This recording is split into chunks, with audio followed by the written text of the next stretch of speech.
जय श्री राम दोस्तों। आज मैं आपके लिए कहानी लेकर आई हूँ जिसका नाम है शक्ति की पहचान। सुंदरवन में हाथी, भालू, बाघ, चीता, खरगोश, हिरण एवं अन्य आदि जानवर रहते थे। उन सब जानवरों का राजा था शेर। शेर अपनी प्रजा का बहुत ध्यान रखता था। उसकी पत्नी शेरनी भी इस नेक काम में उसका हाथ बटाती थी। कुछ दिनों बाद शेरनी ने एक पुत्र को जन्म दिया। शावक के जन्म के पर जंगल में खुशियां मनाई जा रही थी। दुर्भाग्यवश तभी कुछ शिकारी जंगल में शिकार करने के लिए आ गए। सभी जानवरों को एक स्थान पर जश्न मनाते देख वे फूले ना समाये। खोजने के लिए जंगल में भी नहीं भटकना पड़ा। उन्होंने तुरंत अपनी अपनी बंदूकें निकाली और पशुओं का निशाना बनाकर अंधाधुंध गोलियां चलाने लगे। शेर और शेरनी अपनी प्रजा को इस प्रकार नष्ट होते कैसे देख सकते थे। अपनी प्रजा की रक्षा के लिए वे अपने प्राणों का मोह त्याग कर शिकारियों से भिड़ गए। वे शिकारियों का तब तक सामना करते रहे जब तक उनके शरीर उन शिकारियों की बंदूकों से निकलने वाली गोलियों से छलनी छलनी ना हो गए। शेर शेरनी को वीर गति प्राप्त होने पर उनका पुत्र शावक अनाथ हो गया। कुछ जानवरों ने तो उसे मनहूस कहना शुरू कर दिया।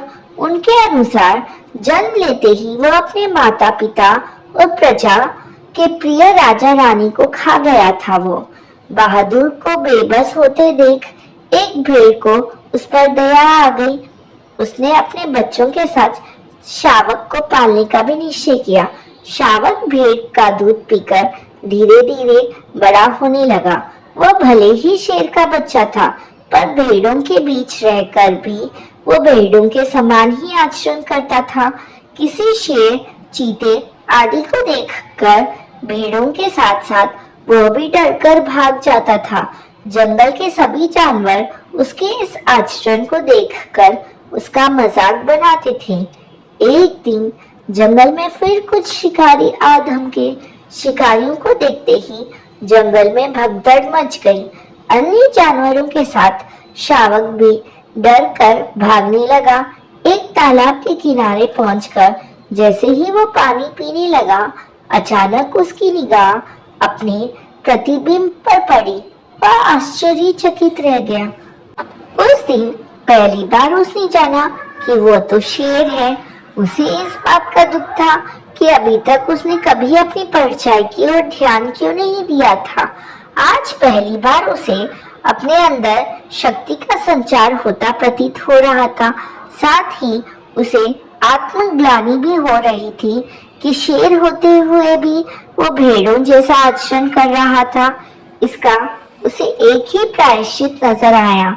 उसने आव देखा न ताव पूरी शक्ति से शिकारियों पर आक्रमण कर दिया। शिकारी इस आक्रमण के लिए तैयार न थे। बहादुर शेर को सामने देख उनके तो होश ही उड़ गए। देखते ही देखते शेर ने शिकारियों के चीथड़े उड़ा दिए। आज उन शिकारियों को मारकर मानो उसने अपने माता पिता के खून का बदला ले लिया था। जंगल के सभी जानवरों ने बहादुर शेर को सिर आंखों पर बिठाया। एक स्वर में सभी ने उसे अपना राजा घोषित कर दिया।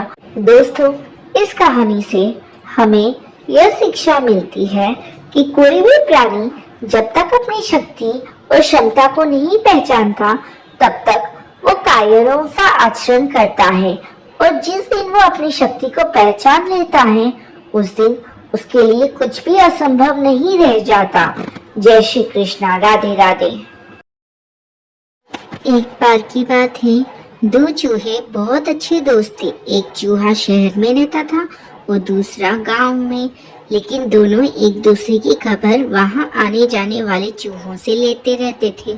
एक दिन शहर के चूहे को अपने दोस्त से मिलने का मन किया, तो उसने अपने गांव आने की बात अपने दोस्त के जरिए गांव वाले चूहे तक पहुंचा दी।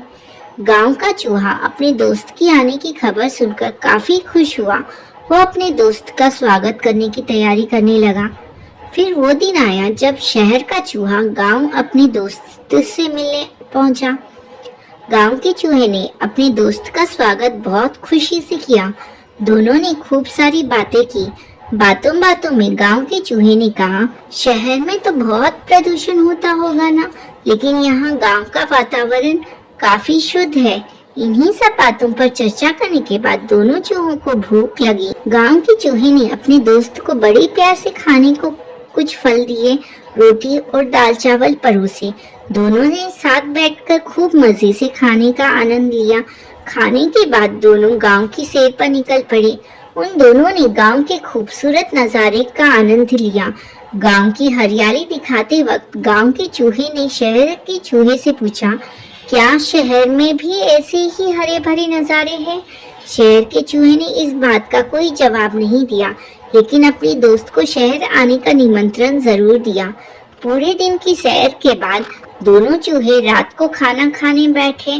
गांव के चूहे ने फिर से अपने दोस्त को फल और अनाज खाने को दिए। दोनों ने खाना खाया और सोने चले गए।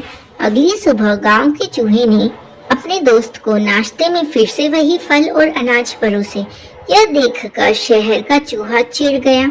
उसने चिढ़ते हुए गांव के चूहे को कहा, तुम्हारे यहाँ क्या हर रोज हर वक्त एक ही खाना खाया जाता है?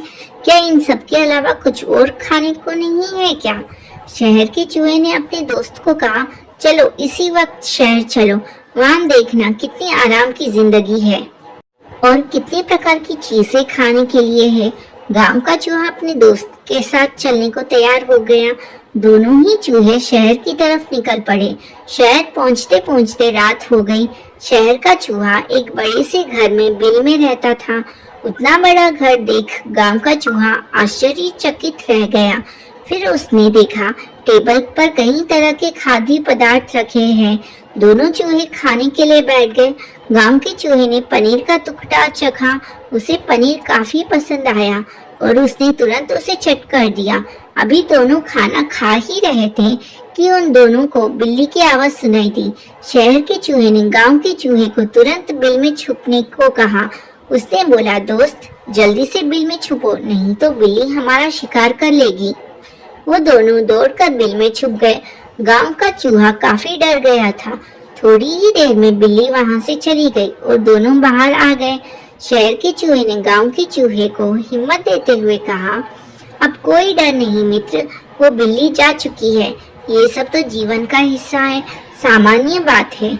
इसके बाद दोनों ने फिर से भोजन करना शुरू किया। अभी गांव के चूहे ने ब्रेड खाना ही शुरू किया था कि दरवाजे पर आवाज हुई और एक लड़का एक बड़े से कुत्ते के साथ अंदर आने लगा। गांव के चूहे को डर और बढ़ गया और उसने इसके बारे में शहर के चूहे से पूछा। शहर के चूहे ने गांव के चूहे को पहले बिल में छुपने को कहा, फिर बिल में छुपे रहते हुए गांव के चूहे को बताया कि वो कुत्ता घर के मालिक का है जो हमेशा यहाँ रहता है। कुत्ते के जाने के बाद दोनों चूहे बिल से बाहर आए। इस बार गांव का चूहा पहले से भी ज्यादा डरा हुआ था। शहर का चूहा गांव के चूहे से कुछ कहता उससे पहले ही गांव के चूहे ने जाने के लिए इजाजत मांगी। गांव के चूहे ने अपने दोस्त को कहा, तुम्हारे इस स्वादिष्ट खाने के लिए तुम्हारा बहुत बहुत शुक्रिया, लेकिन मैं यहाँ हर दिन अपनी जान को जोखिम में डालकर नहीं रह सकता दोस्त। स्वादिष्ट भोजन अपनी जगह और कीमती जान अपनी जगह। ये कहते हुए गांव का चूहा शहर छोड़कर गांव की तरफ निकल गया। फिर जब वो गांव पहुंचा तो उसने चैन की सांस ली। दोस्तों, इस कहानी से हमें यही सीख मिलती है कि खतरों से भरी आराम की जिंदगी में कभी सुख चैन नहीं मिलता। साधारण लेकिन सुरक्षित जीवन ही सुखी जीवन है। एक असाधारण पिता। एक बार की बात है, विष्णु कॉलेज में पढ़ता था। उसके सभी कॉलेज के मित्रों में एक गुण समान था। कक्षा की पढ़ाई को छोड़कर उन्हें हर काम में दिलचस्पी थी। प्रताप के पिता मजिस्ट्रेट थे और वह स्वयं एक अच्छा खिलाड़ी था। गोस्वामी के पिता सिविल सर्जन थे और वो बिलियर्ड का एक निपुण खिलाड़ी था। हरनाम के पिता एक प्रसिद्ध वकील थे और वो स्वयं वाद विवाद प्रतियोगिताओं में कई पदक जीत चुका था।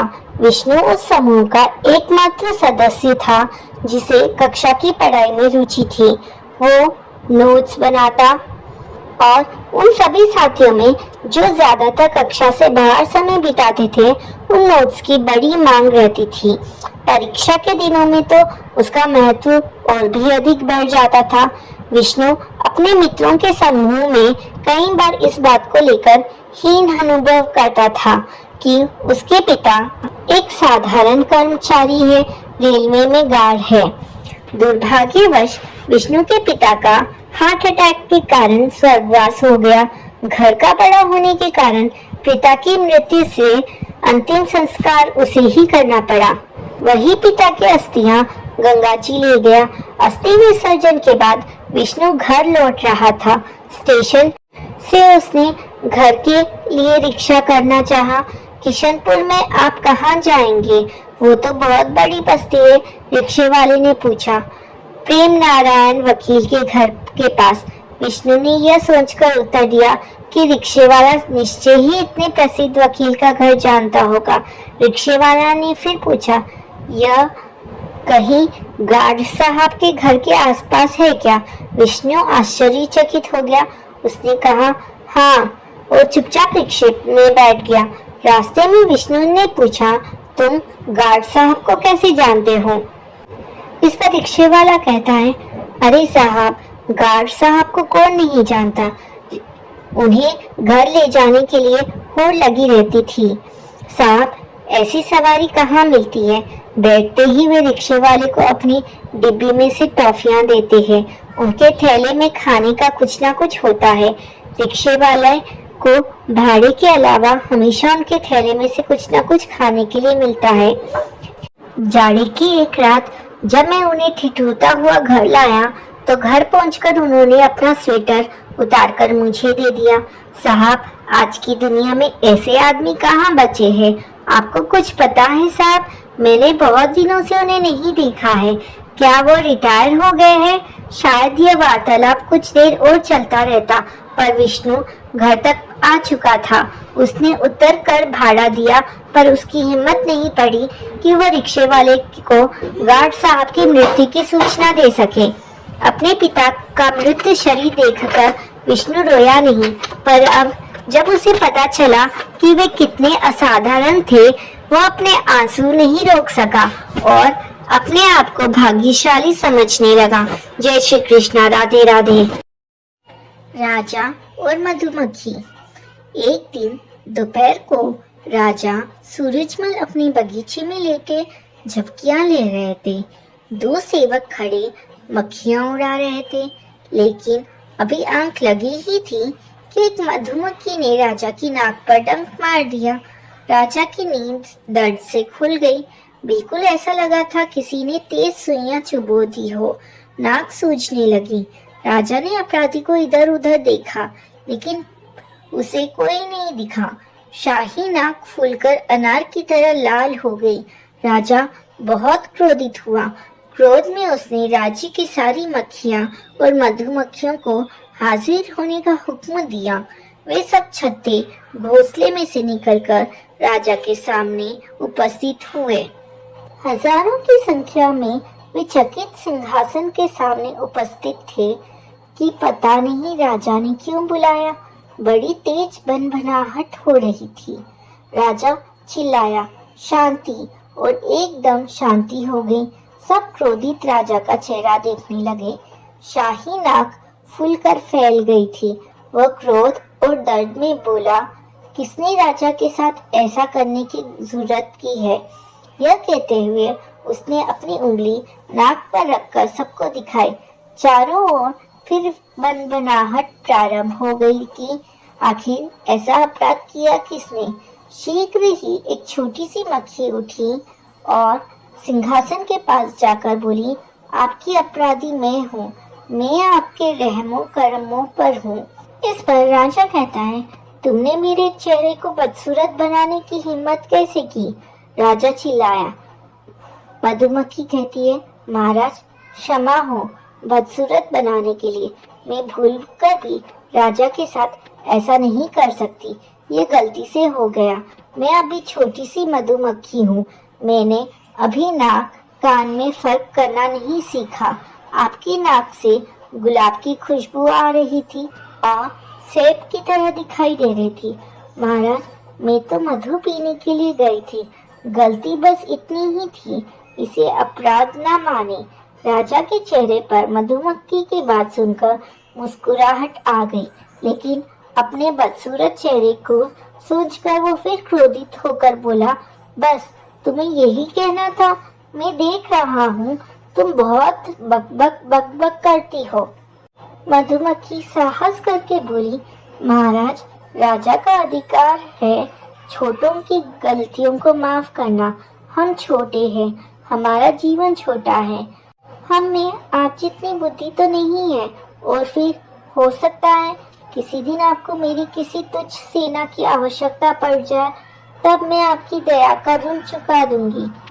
महाराज को मधुमक्खी की यह बात सुनकर बहुत हंसी आई और वो जोर जोर से हंसने लगा और कहने लगा, मैं राजा हूँ, मुझे तुम्हारी जरूरत पड़ेगी, हा हा हा, और तुम उसका ऋण चुकाओगी, हा हा हा। भाग जाओ मधुमक्खी।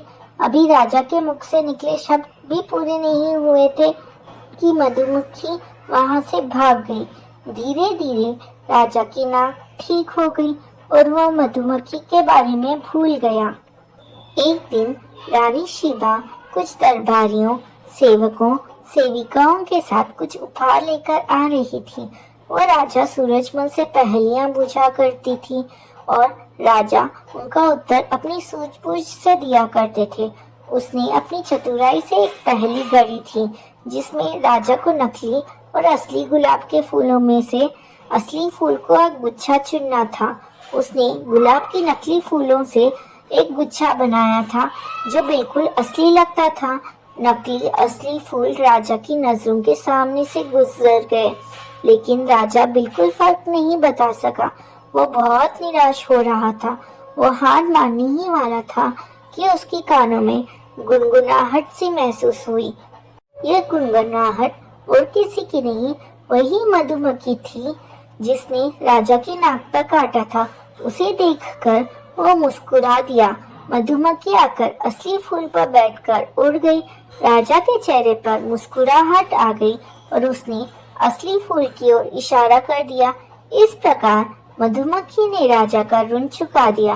राजा की नाक पर काटने वाली मधुमक्खी ने आज राजा की नाक रख ली। दोस्तों, इस कहानी से हमें यह सीख मिलती है कि छोटी सी गलती भी कभी कभी बड़ा प्रभाव डाल सकती है और सभी को अपनी सेवाओं और सहायताओं के लिए खुले मन से धन्यवाद देना चाहिए। जय श्री कृष्णा। राधे राधे।